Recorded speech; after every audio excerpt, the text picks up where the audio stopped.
Hi hello नमस्ते। आशा करुच्ची समस्ते भलरे थे। मु भी भलरे अच्छी।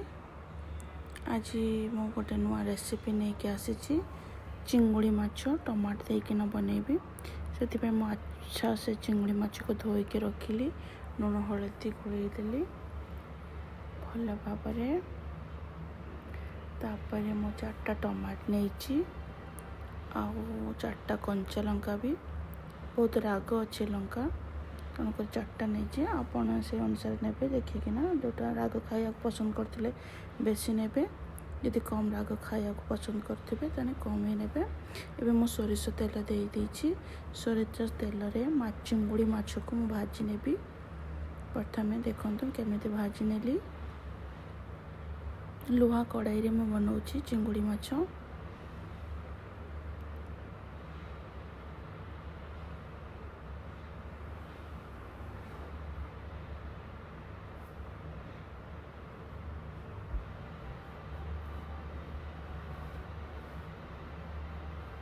देखो आमर चिंगुड़ी माछ को भाजी नेली। एबे टमाटो को काटिकिना ग्राइंडिंग करने भी टमाटो क्यूरी बनाइबा। कंचा लंका भी देदेली। आमर चिंगुड़ी माछ भजा है आसलानी। एबे टमाटो क्यूरी को हमें देदबा ता देहरे।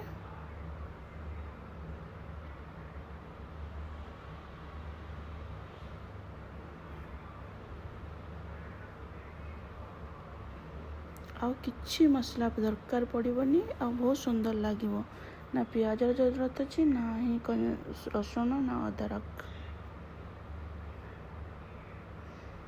एते टेस्टी लगे मसला जमी मसला पड़किना तरकारी सेमती लगे कि जानी भी पारे कौन देकिना बनाई चिंगुड़ी माछ।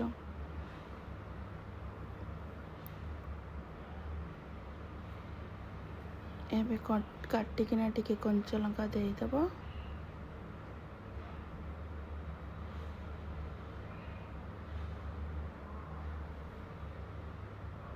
देखो तो हमारा चिंगुड़ी टमाटो बनिके रेडी हो गला।